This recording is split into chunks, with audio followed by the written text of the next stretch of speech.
Halo teman-teman, jumpa lagi bersama saya Baidawi di channel Baidawi Gadget. Di tangan saya kali ini ada HP Redmi 14C yang rilis di tahun kemarin, dan ini mungkin masuk kategori HP Redmi entry level yang masih tergolong baru ya teman-teman untuk rilisannya gitu ya.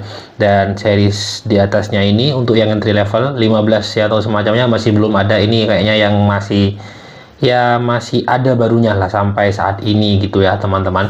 Dan HP ini dia memiliki spesifikasi yang cukup mantap untuk di harganya, cuman ada beberapa orang yang kurang suka karena mungkin pada bagian desainnya. Kalian bisa lihat di sini ya teman-teman, untuk packagingnya bagian luar pada bagian dashboardnya di sini ada tulisan Redmi 14C, support NFC, ada tulisan Mi di sini, dan desainnya kurang lebih yang seperti ini ya. Kameranya yang ngebulat besar, RAM 12, ini maksudnya RAM 6 plus 6 gitu ya. Memorinya di 128 GB, layarnya super gede di 6,88 inch, kamera di 50 megapiksel.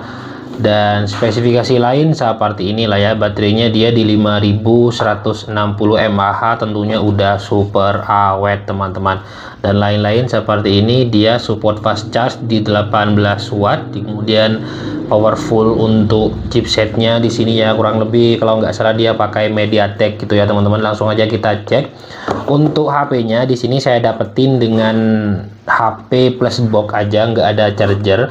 Cuman nanti untuk pembelian pasti saya kasih charger yang seperti ini ya teman-teman, buat kalian yang mungkin berminat. Ini untuk chargernya di 33 watt, udah support fast charge tentunya untuk chargernya.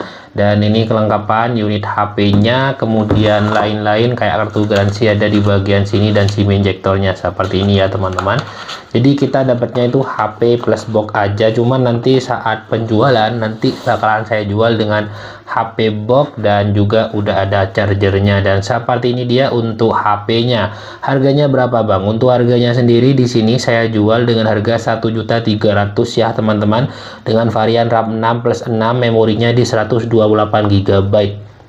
Secara desain bisa kalian lihat sendiri. Sebenarnya kalau saya pribadi ya teman-teman, ini masuk kategori yang masih cukup lah dan bagus ya teman-teman untuk dilihat secara desainnya. Cuman ada beberapa user yang ya kadang datang ke counter gitu ya, pas ditawarin HP ini dia kurang suka dengan desain kameranya. Kalau untuk hal lain di sini dia udah oke banget, desainnya dibentuk mengkotak dan terlihat cukup elegan menurut saya teman-teman, apalagi warnanya. Saya yang tahu itu dapat dua warna yang purple seperti ini, dan ada yang modelan kayak biru-biru kayak gini ya teman-teman untuk warnanya gitu ya teman-teman. Dan ya beberapa orang sih yang kurang suka pada bagian desain ininya aja. Dia dual kamera ya, 1 dan 2, ini LED flash. Bagian sini ada tulisan 50 megapiksel untuk resolusi kameranya.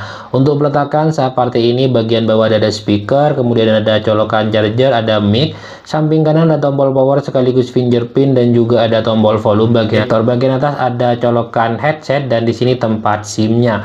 Untuk tempat SIM kita coba cek kira-kira dia triple slot atau enggak. Biasanya sih kalau Redmi series entry level itu ngasihnya triple slot terus ya, jarang dapat yang dual slot. Oke ya teman-teman, dan tentunya dia udah up sampai 1 TB untuk memori SD cardnya gitu ya. Dan seperti ini desainnya pun menurut saya cukup cakep, lumayan gitu ya. Tapi ya memang kembali lagi ke selera masing-masing gitu ya teman-teman. Lihat-lihat yang seperti ini sebenarnya dia ngikuti desain-desain HP yang bisa dibilang cukup mahal ya di mid range-nya, kayak ada Realme, mungkin kayak ya Redmi Note 14 Pro yang memang model kameranya ada di bagian tengah. Realme pun juga ada beberapa Realme yang pakai desain kamera di tengah, dan waktu itu mungkin kerasanya kayak yang lagi tren banget, cuman ternyata kurang ya teman-teman. Untuk HP ini kurang, pasarnya itu kurang gimana, itu banyak yang kurang suka. Tapi ya kembali lagi, desain itu kembali ke selera masing-masing ya teman-teman. Oke, kita lanjut pada bagian layarnya. Ini dia untuk layarnya, secara desain dia masih pakai poni water drop seperti ini. Untuk bezel-bezelan memang terlihat cukup tebal, sesuai lah dengan harganya yang kalau nggak salah harga barunya itu 1.600.000 apa ada ya, kalau nggak salah gitu ya teman-teman. Untuk layarnya seperti yang kita udah baca di awal, dia berukuran di 6,88 inch, pakai IPS LCD, refresh rate-nya di 120 Hz. Untuk tingkat kecerahan di sini bisa mentok di 600 nits. Bukan sesuatu yang cerah banget sih ya untuk tingkat kecerahannya di sini ya teman-teman. Kemudian kalau kalian mungkin tanya untuk dimensi gimana Bang, saya tadi lupa sebutin. Untuk dimensinya di sini dia berketebalan di 8,2 mm ya teman-teman untuk tebalnya. Secara bobot HP-nya nggak yang pas berat banget, kayaknya cuma di 200 gram aja, nggak yang pas gimana-gimana ya. Tapi kalau untuk tingkat layarnya, lebarnya ini besar banget. Kalau dibuat main game kayaknya oke, dan kalau buat nonton ataupun semacamnya ini oke sih menurut saya. Untuk tingkat kelebarannya itu bikin nyaman sih untuk layarnya di sini ya teman-teman. Dan untuk kondisi layar, kalian mungkin nanti ada yang berminat seperti ini ya. Nah, itu bisa kalian lihat teman-teman, untuk kondisi layarnya putih bersih, dan untuk tingkat kemulusan di sini perfect ya. Kemulusannya itu di 98%. Jadi masih mulus banget, masuk grade A+ kalau menurut saya gitu ya. Kita lanjut pada bagian tentang ponsel di sini teman-teman. Untuk tentang ponsel yang seperti ini, untuk HyperOS ya, di sini untuk OS-nya udah HyperOS 1.0.6.0. Di sini ada pembaruan kayaknya, enggak ya, kita enggak cek aja. Kemudian memorinya di 128 GB berkurang di 22,6 GB. Versi Android-nya 14. Terakhir update di sini 2025 bulan 3. Jadi masih baru-baru banget di update ya. Untuk keseluruhan spesifikasi RAM 6 enggak ini ya. RAM 6, extended RAM-nya itu di mana ya? Nggak terbaca ya kalau di sini. Saya kurang paham, tapi di sini udah tertulis seperti itu ya teman-teman. RAM 6 pakai octa-core maksimal 2,00 GHz dengan chipsetnya yaitu MediaTek Helio G81 Ultra ya. Bukan sesuatu yang oke sih, karena aplikasinya pun juga di 12 nanometer ya, standar. Untuk harganya kalau cuman dibuat main game kayak biasa ini udah cukup mumpuni lah, kayak Mobile Legends dan semacamnya. Baterainya 5160, tentunya udah awet. Coba kita cek pada bagian ini ya, kita coba cek speaker.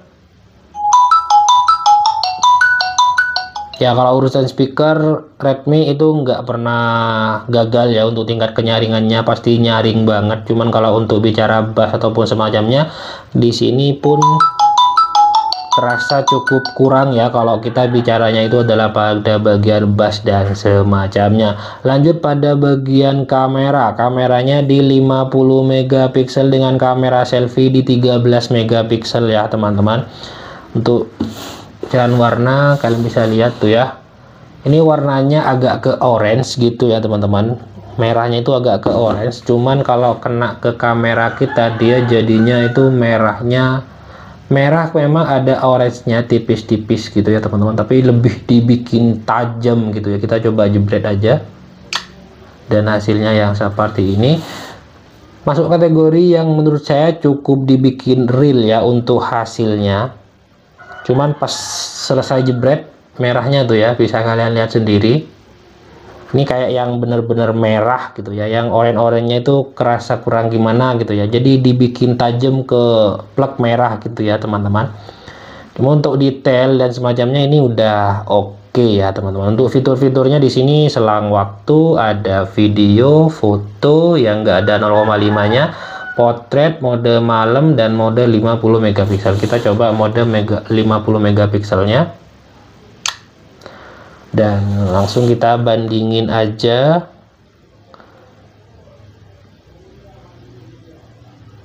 Ya, untuk hasilnya beda banget ya teman-teman. Untuk yang 50 megapiksel warna oranye di sini masih cukup kelihatan, jadi lebih real hasilnya gitu ya yang mode 50 megapiksel. Sedangkan untuk yang mode autonya di sini dia jadi merah banget kalau hasilnya yang di bagian sini.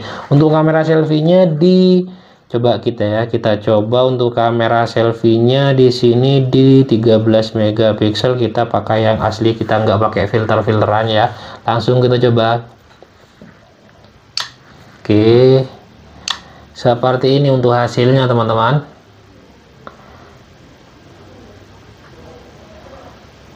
Cukup lah ya untuk harganya, itu HP dengan resolusi yang seperti ini udah cukup menurut saya ya teman-teman.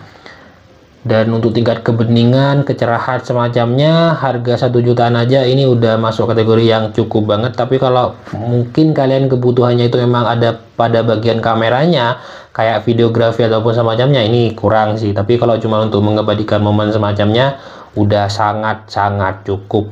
Untuk resolusi video 1080 di 30 fps untuk kamera utama, kayaknya juga sama dengan kamera selfie yang udah kita lihat tadi ya teman-teman.